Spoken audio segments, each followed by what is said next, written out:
Awanish tutorial brand channel में एक बार आपका फिर से स्वागत है। देखिए, इस समय इस चैनल पर आपको इम्पॉर्टेंट क्वेश्चन की सीरीज लाई जा रही है जो कि बोर्ड परीक्षा के लिए बहुत महत्वपूर्ण है। वैसे मैं कहना नहीं चाहता, लेकिन फिर भी कह दे रहा हूँ कि अगर चैनल सब्सक्राइब न करें हो तो प्लीज़ चैनल को सब्सक्राइब कर लीजिए, ज़्यादा से ज़्यादा शेयर करिए, लाइक करिए। इससे आपका कुछ बिगड़ नहीं जाएगा, उसमें मेरा भी भला है और आपका भी भला है कि आप अगर अध्ययन करते हैं चैनल पर लगातार तो आपको बोर्ड से रिलेटेड इम्पोर्टेंट क्वेश्चन बराबर मिलते रहेंगे। आज की टॉपिक है क्रांतिक कोण, क्रिटिकल एंगल, जो कि बहुत महत्वपूर्ण है। क्रांतिक कोण होता क्या है? देखिए,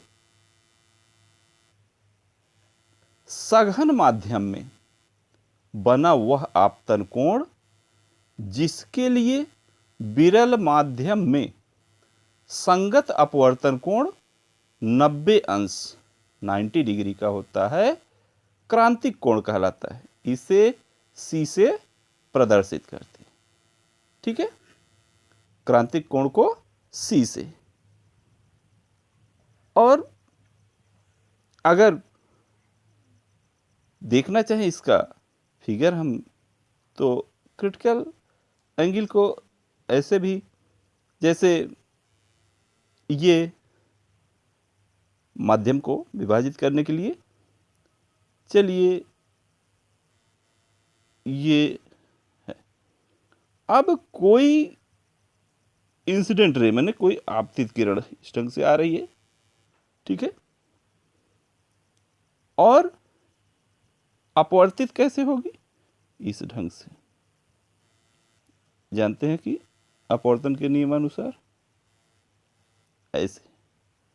ये रिफ्लेक्ट एंगल, रिफ्रैक्शन एंगल है आर, और यहां अभिलंब डाल दिया जाए, यही अब इसी को अभिलंब मान लीजिए, ठीक है। तो इसके बीच जो एंगल होगी ये आई। ये तो आप स्नेल के नियम में पढ़ चुके हैं, ठीक है। अब क्रांतिक कोण की डिफिनीशन के अनुसार जो है क्या है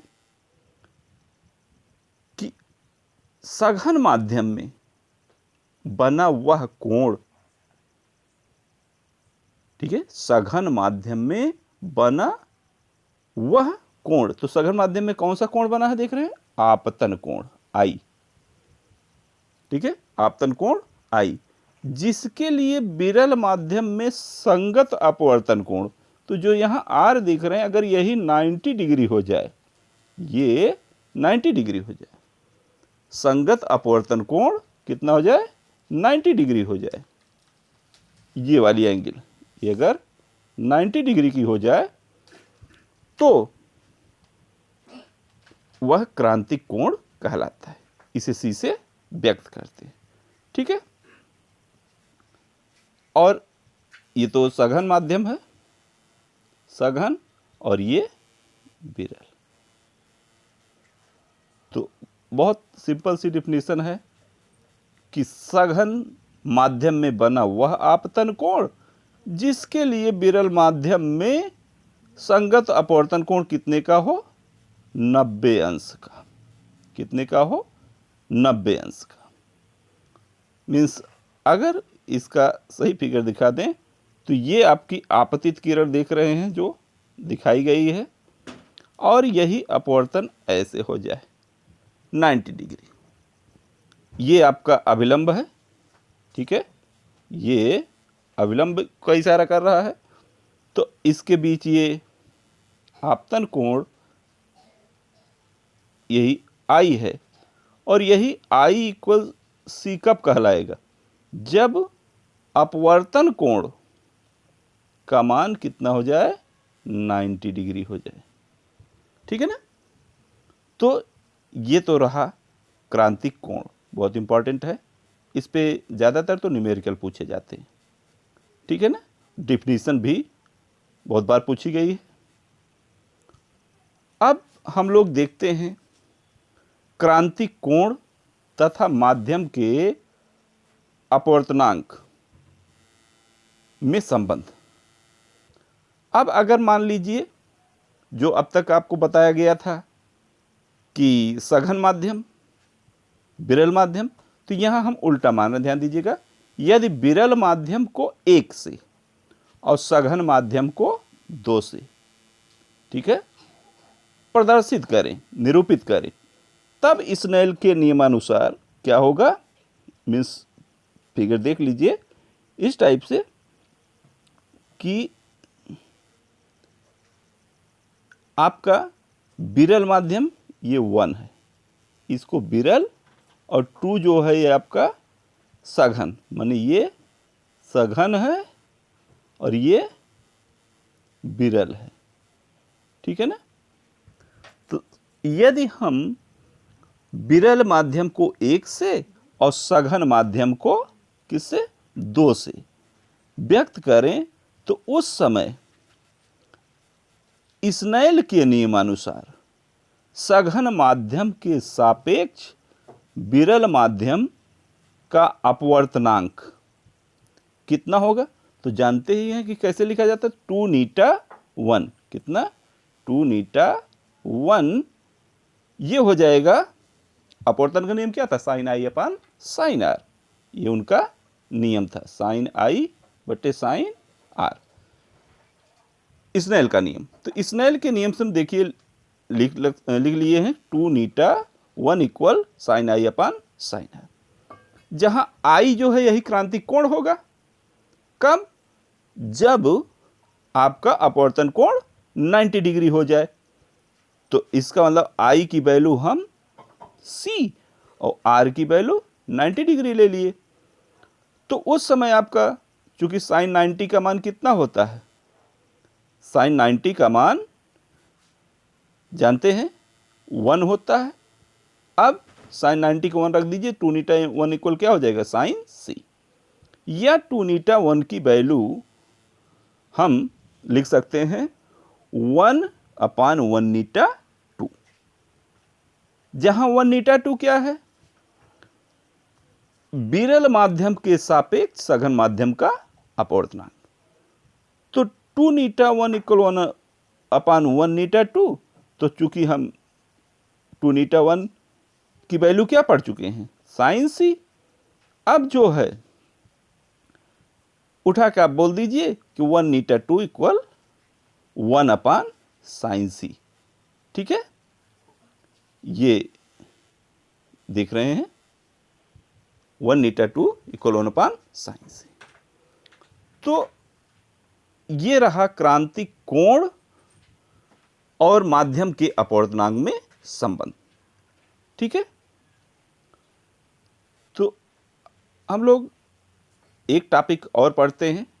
तो क्रांतिक कोण अच्छे से समझ में आ गया होगा कि सघन माध्यम में बना वह अपतन कोण जिसके लिए विरल माध्यम में संगत अपवर्तन कोण 90 अंश होता है, उसे क्रांतिक कोण कहते हैं। इसे सी से व्यक्त करते हैं।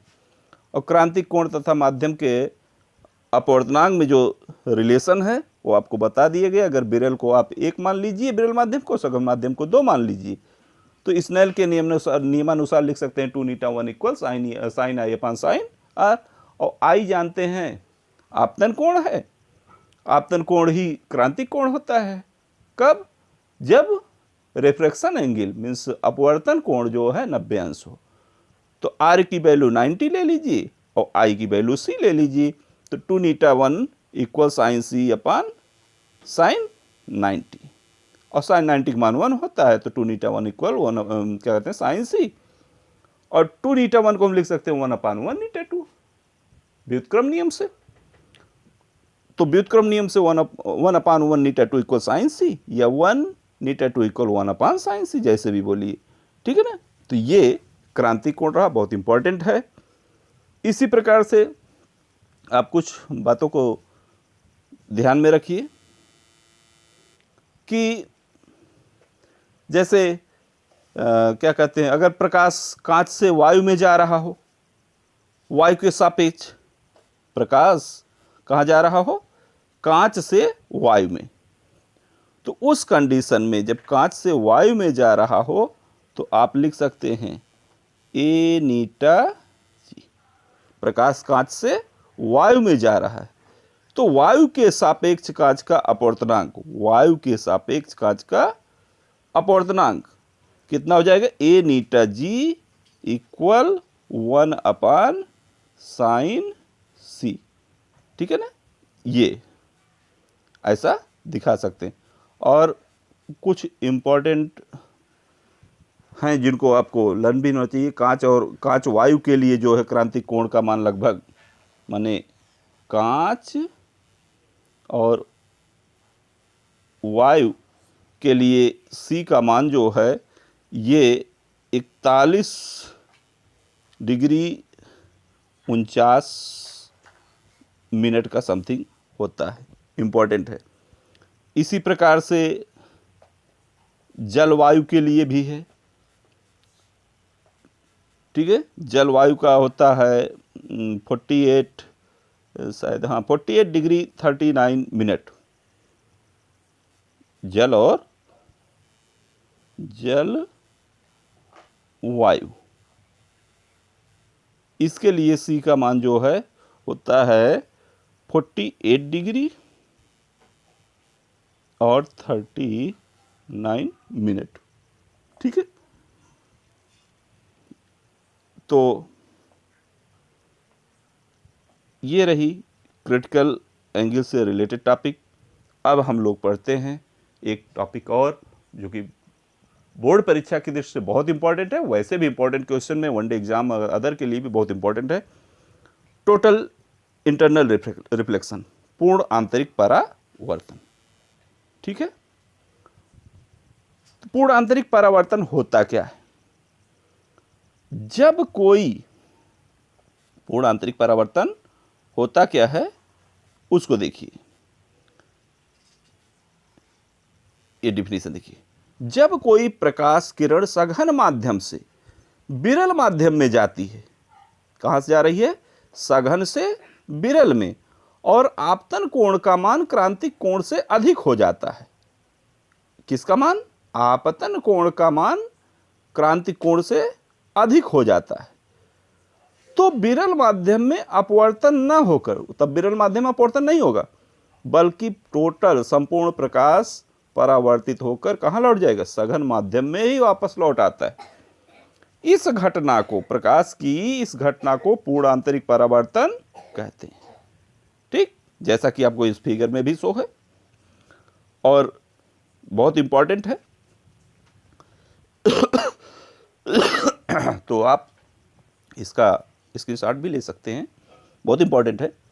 डिफिनेशन अच्छे से समझ लीजिए कि जब कोई प्रकाश किरण सघन माध्यम से विरल माध्यम में जाती है और आपतन कोण का मान क्रांतिक कोण से अधिक हो जाता है, तो विरल माध्यम में अपवर्तन न होकर बल्कि संपूर्ण प्रकाश परावर्तित होकर सघन माध्यम में ही वापस लौट आता है।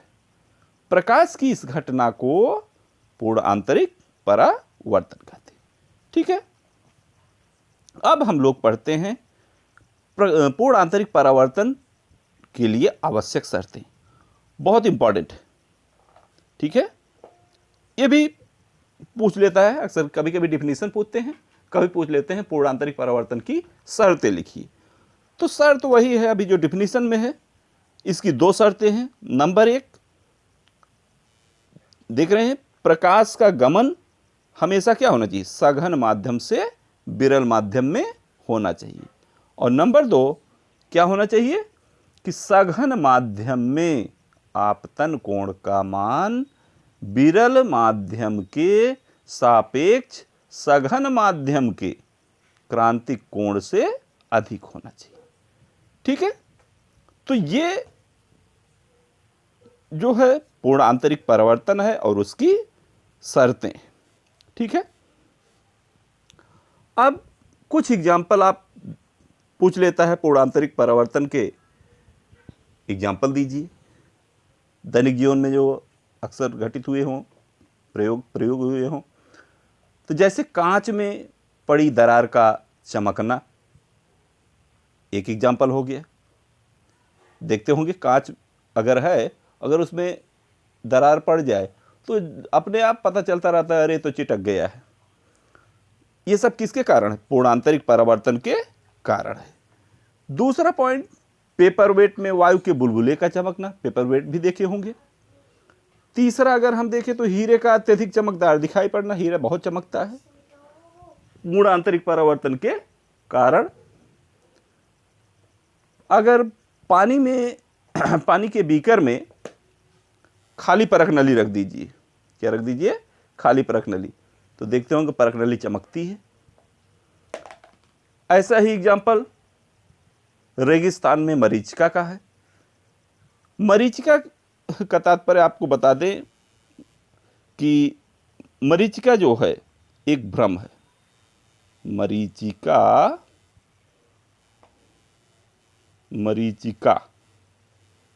ठीक, मरीचिका क्या है? एक भ्रम है कि रेगिस्तान में गर्मियों के दिनों में जब यात्री वहां जाएं तो उन्हें रेत के स्थान पर लगता है जल, और उस जल के भ्रम में उन्हें जो पेड़ पौधे वहां रेगिस्तान में लगे हुए दिखेंगे, वो सब उल्टे दिखाई देते हैं। इसी को क्या कहते हैं? मरीचिका कहते हैं। क्या कहते हैं? मरीचिका, ठीक है ना। तो मरीचिका क्या है? एक भ्रम है। मरीचिका क्या है? एक भ्रम है। और ये किसके कारण होता है? पूर्णांतरिक परावर्तन के कारण होता है। कि रेगिस्तान में अगर गर्मियों में आप जाएं तो वहां की रेत इतनी चमकीली दिखती है, परावर्तित हो जाती है प्रकाश के कारण, कि लगेगा कि जैसे कि रेत नहीं है, वहां पानी भरा हुआ है, और जो वहां पेड़ पौधे लगे हैं वो उल्टे से दिखाई देते हैं, ठीक। इसी प्रकार ठंडे प्रदेशों में भी मरीचिका होती है, ठीक। तो ये सब रहे पूर्णांतरिक परावर्तन के एग्जाम्पल। तो बहुत इंपॉर्टेंट टॉपिक थी। तो ऐसी ही इंपॉर्टेंट प्रश्नों की श्रृंखला पाने के लिए आप प्लीज़ मेरे चैनल को विजिट करते रहिए, ठीक। तो फिर एक बार छोटी सी रिक्वेस्ट है कि लाइक, शेयर और कमेंट अवश्य करिए, और अगर सब्सक्राइब न किए हो चैनल को तो प्लीज़ चैनल को सब्सक्राइब कर लीजिए। धन्यवाद।